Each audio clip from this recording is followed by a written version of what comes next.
ሰላምና ጤና በያላችሁበት ይድረሳችሁ። ውድን የተከበራችሁ ቤተሰቦቻችን እንደምን አላችሁልን? ከሁለተኛው የዩቲዩብ ቻናላችን አዲስ ስፖርት ልዩ የተለያዩ ስፖርታዊ ጉዳዮችን ልናካፍላችሁ እነሆ ዛሬም በድጋሚ ተገናኘን።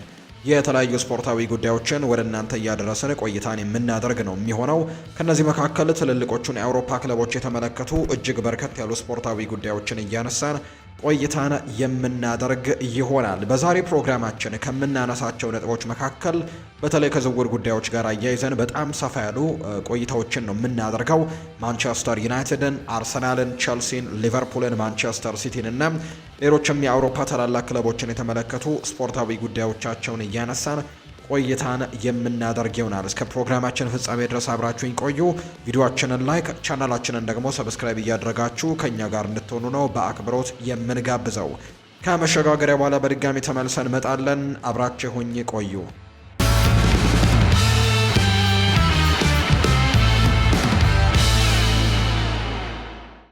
ወደ ቀዳሚው መረጃችን እናምራ።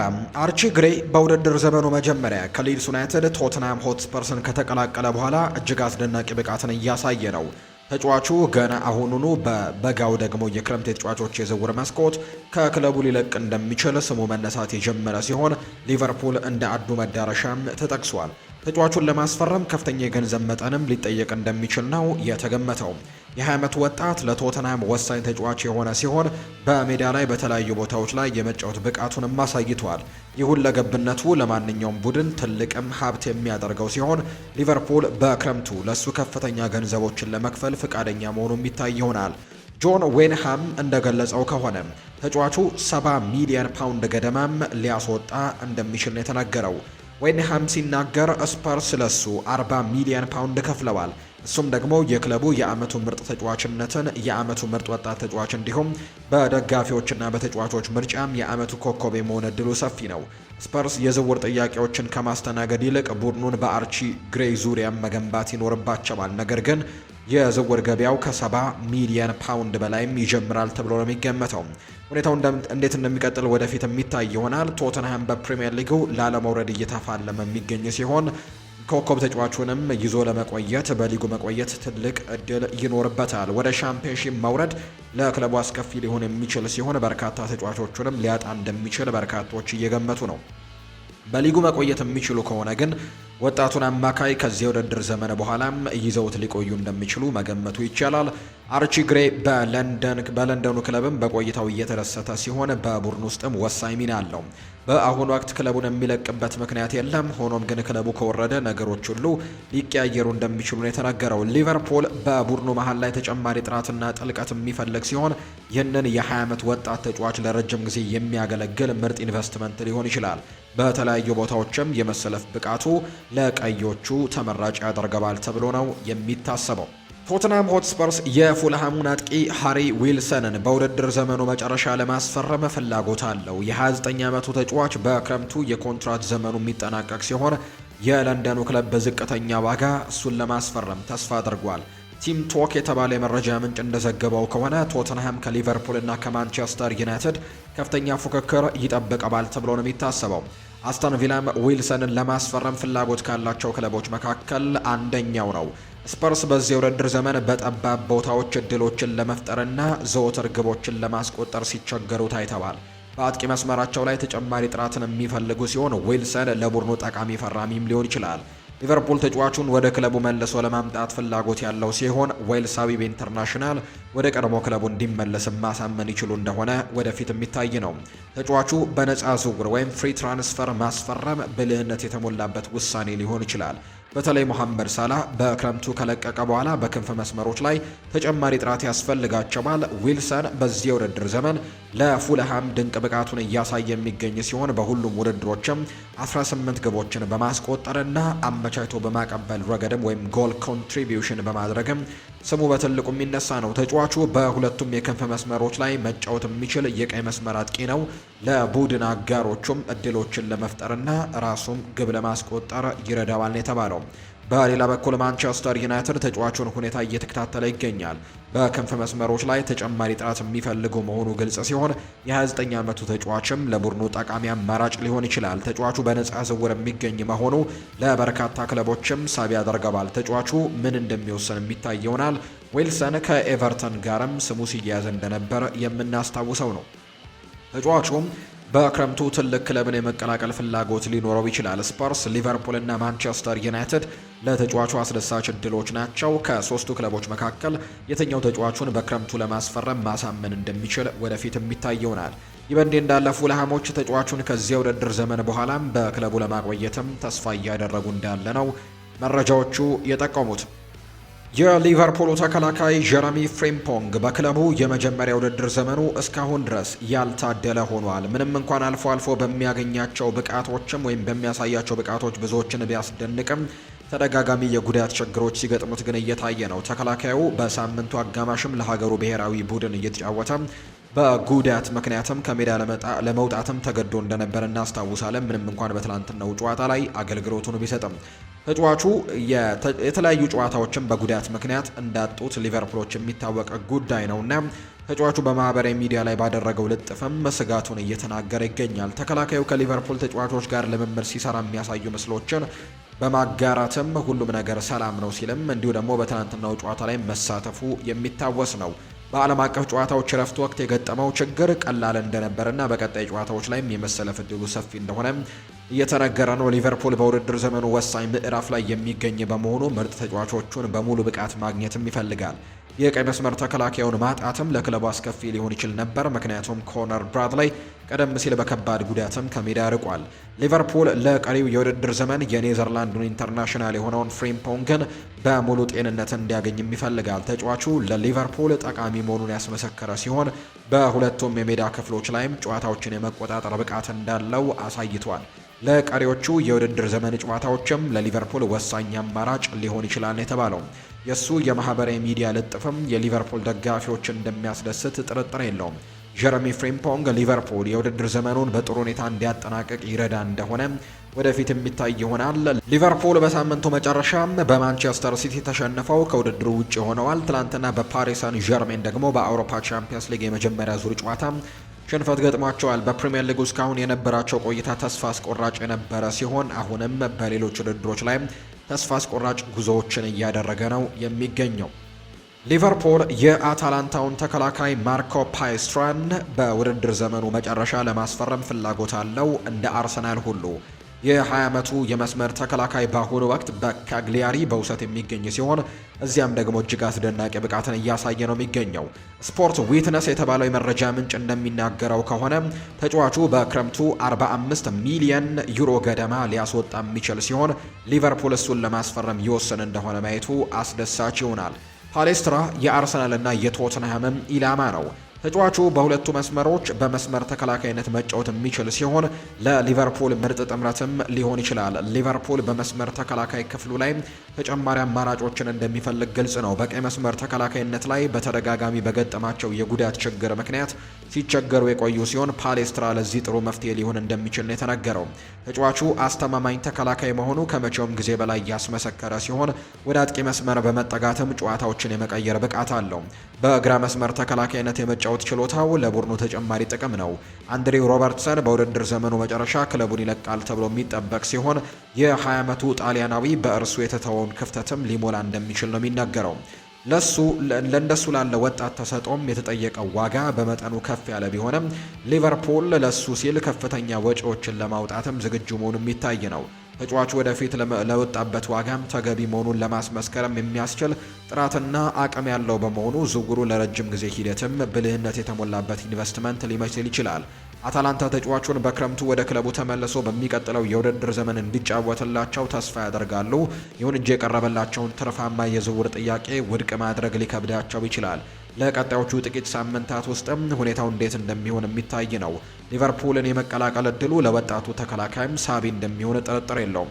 በእንግሊዝ ዘወትር መጫወቱ እድገቱን ሊያፋጥንለትና ምርጥ ብቃቱንም እንዲያወጣ ሊረዳው እንደሚችል ግን በርካቶች ይገምታሉ። ሊቨርፑል የሞናኮውን አጥቂ ማግነስ አክሊዮቼን በውድድር ዘመኑ መጨረሻ ለማስፈረም ፍላጎት አለው። የ24 ዓመቱ ፈረንሳዊ ኢንተርናሽናል በመላው አውሮፓ ከፍተኛ ግምት የሚሰጠው ሲሆን በፍሬንች ሊጓንም ካሉ ምርጥ ወጣት አጥቂዎች አንደኛው ተደርጎ ነው የሚቆጠረው። ስፐርስም የአክሊዮቼ የረጅም ጊዜ አድናቂ ናቸው።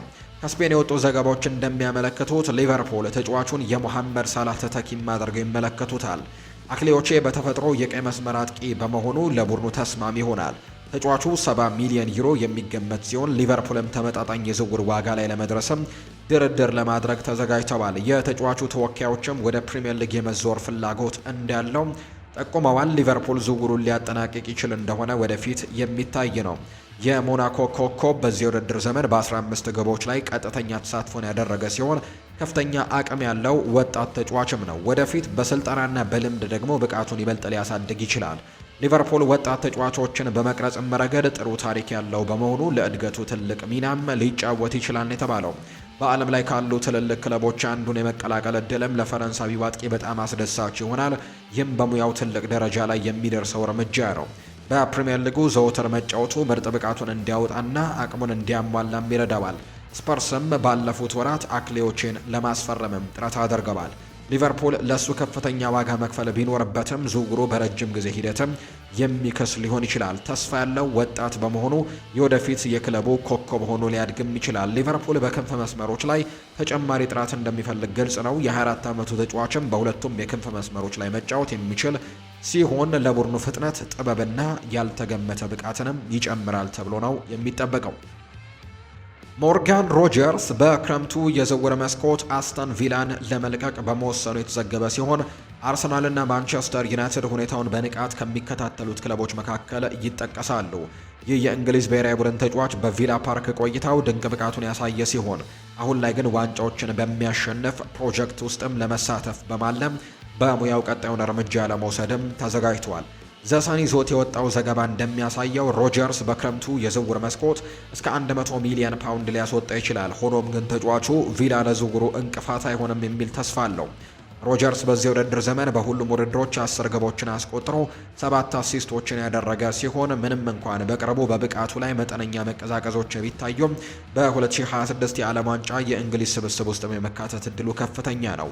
አርሰናል እንደ ሮጀርስ አይነት ብቃት ያለው ተጫዋች የጎደለው ይመስላል። የ23 ዓመቱ ተጫዋች በተለይም ከርቀት ግቦችን በማስቆጠር ረገድ ያለበት ችሎታም ለቡድኑ የአጥቂ መስመርም አዲስ መነቃቃትና ያልተገመተ ብቃትንም ሊጨምርላቸው ይችላል። እንደ ቡካዮ ሳካና ማርቲን ኦዴጋርድ ያሉ ተጫዋቾች በምርጥ ብቃታቸው ላይ በማይገኙበት በዚህ ወቅት ላይም ሮጀርስ መጥቶ ለማይክል አርቴታ ቡድንም የተለየ ነገር ሊጨምር ይችላል። ሆኖም ግን 100 ሚሊዮን ፓውንድ የሚጠጋው ዋጋ ለአርሰናሎች ተመጣጣኝ መሆን አለመሆኑ ገና የሚታይ ነው።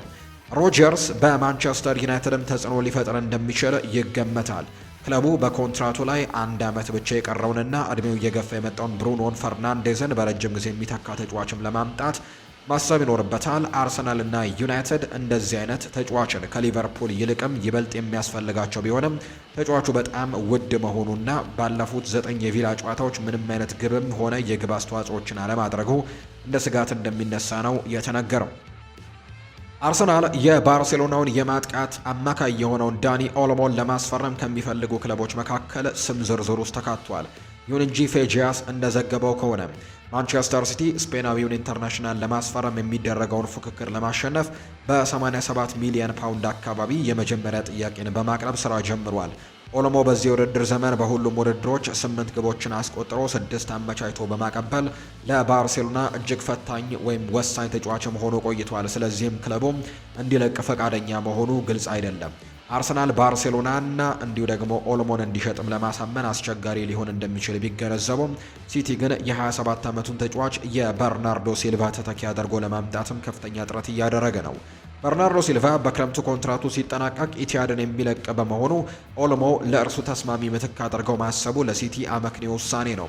በተመሳሳይ አርሰናልም ማርቲን ኦዴጋርድ በዚህ ውድድር ዘመን ብቃቱ በመቀነሱና ከጉዳት ጋርም እየታገለ በመሆኑ እንደ ኦልሞ ያለ ተጫዋችን ማግኘቱ በእጅጉ ይጠቅመዋል። ይህ የዝውውር ሂደትም ምን መልክ እንደሚይዝ ማየቱ አስደሳች ቢሆንም ኦልሞ ለሁለቱም ክለቦችም ሳቢ አማራጭ ሆኗል። ፓሪስ ሰን ዠርሜን ተጫዋቹን እንደሚፈልግ ቢነገርም ባርሴሎና ግን ተጫዋቹን እዚያው እንዲቆይ ማሳመን እንደሚሞክር ነው ጥርጥር የሌለው።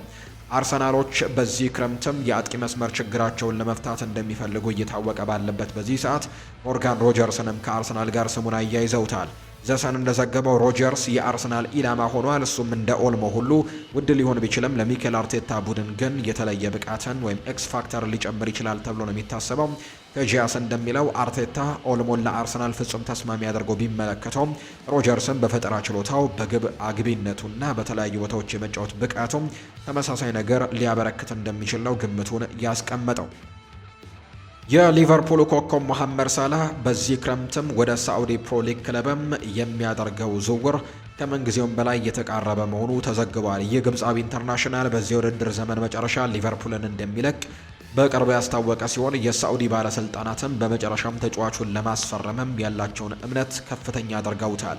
ቲም ቶክ ይዞት የወጣው ዘገባ እንደሚያሳየው የሳላህን ዝውውር ለማሳካት ባለፉት ሳምንታት አዳዲስ ንግግሮች ተካሂደዋል። ዘገባው አክሎም አብዛኞቹ የውል ስምምነቶች ከአንድ ዓመት በፊት ሳላህን ወደ ሳዑዲ ለማምጣትም ጥረት ተደርጎ በነበረበት ወቅት የተስማሙባቸው እንደነበሩ ነው የተነገረው። መሐመድ ሳላ ከሊቨርፑል ለመውጣት ሲቃረብ የሚኖረው ቀጣዩ ምዕራፍም ሳላ በአንፊልድ ያለውን አስደናቂ ታሪክ ለማጠቃለል ሲዘጋጅ በዚህ ክረምት በርካታ አማራጮች ይኖሩታል። ከሳዑዲ ክለቦች በተጨማሪ የ33 ዓመቱን ተጫዋች ሳን ዲዬጎ ኤፍሲ ዋነኛ ፈላጊ ወደ ሆነበት የአሜሪካን ሜጀር ሊግ ሶከር ክለብም ሊያመራ እንደሚችል ይጠቆማል። ይሁን እንጂ የሳዑዲ ፍላጎት በጣም ጠንካራና ለረጅም ጊዜ ቆየ በመሆኑ ወደ ክረምቱ የዝውውር መስኮት ስንቃረብ ስለ ጉዳዩ የሚወጡ ወሬዎች መበራከታቸው የሚጠበቅ ነው። ሊቨርፑል ለሳላ ተስማሚ ምትክል ለመፈለግ ትርፍ ሰዓትን እየሰራ ሲሆን የባየር ሚኒኩን ሚኬል ኦሊሴን እንደ ህልም ኢላማን ቢቆጥረው ዝውውሩ ግን በተወሰነ መልኩ ከእውነት የራቀ ነው የሚመስለው።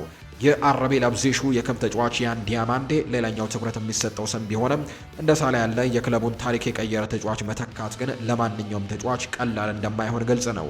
የቀድሞው የሮማ ተጫዋች ለሊቨርፑል ባደረጋቸው 435 ጨዋታዎች 255 አስደናቂ ግቦችን ያስቆጠረ ሲሆን በመርሲሳይድ በቆየባቸው 9 ዓመታት ቡድኑን 2 የፕሪሚየር ሊግ ዋንጫዎችንና የቻምፒየንስ ሊግን ዋንጫንም እንዲያሸንፍ መርዳቱን እናስታውሳለን።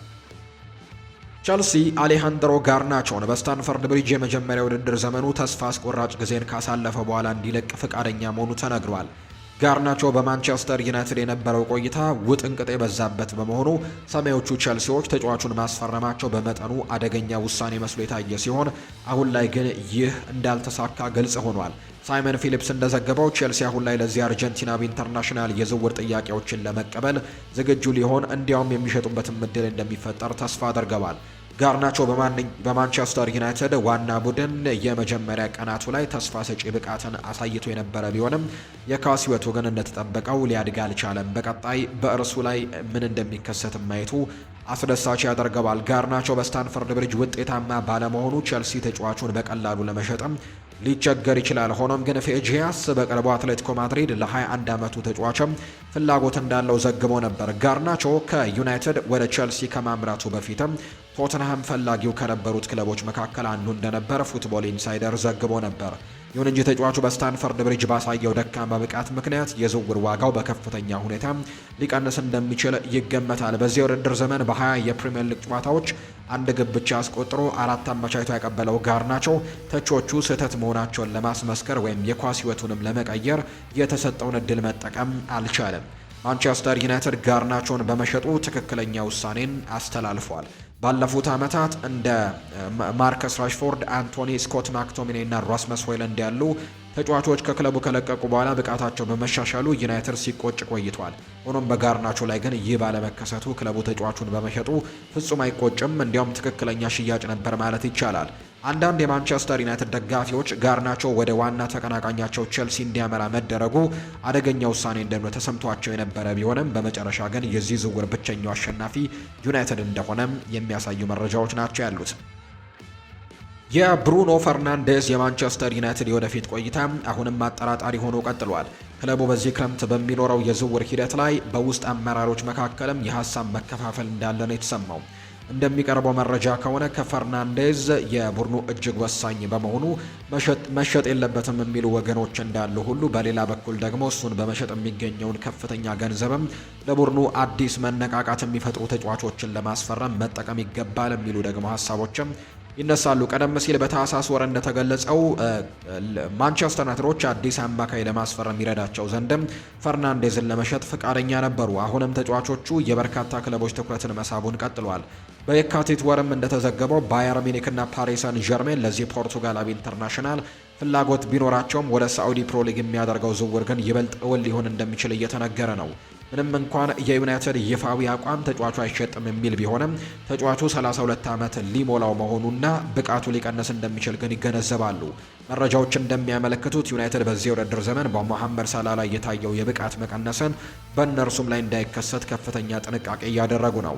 እንደ ዘርፉ የመረጃ ምንጮች ዘገባ ከሆነ በዩናይትድ ውስጥ ያሉ አንዳንድ ሰዎች ፈርናንዴዝን ለመሸጥ የዘንድሮ ዓመት ትክክለኛው ጊዜ እንደሆነ ያምናሉ። ነገር ግን እንዲህ አይነቱን ውሳኔ ማሳለፍ እጅግ ከባድ ነው። ሌላው ጉዳይ ደግሞ ራሱ ፈርናንዴዝ ከሳዑዲ ክለቦች ግዙፍ ጥያቄዎች እንደሚቀርቡለት ያውቃል። ስለዚህም ክለቡ እሱን ለማቆየት ቢፈልግም እንኳን ሀሳቡን የሰረቀበት ተጫዋችን ለማቆየትም ብዙ መታገል ፋይዳ እንደሌለው ያውቃሉ። ለማንቸስተር ዩናይትድ ትልቁ ፈተና በኦልትራፎርድ ሌላ ድንቅ የውድድር ዘመን ያሳለፈውን ፈርናንዴዝ የሚተካን ተጫዋች ማግኘት ነው።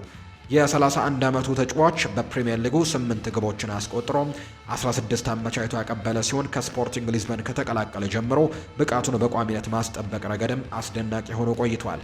ዩናይትድ ገና ያልተፈቱ በርካታ የቡድኑ ክፍተቶች ያሉበት በመሆኑ ሌላ ተጨማሪ ወሳኝ ተጫዋች ማጣትም ነገሮችን ይበልጥ ሊያወሳስብባቸው ይችላል።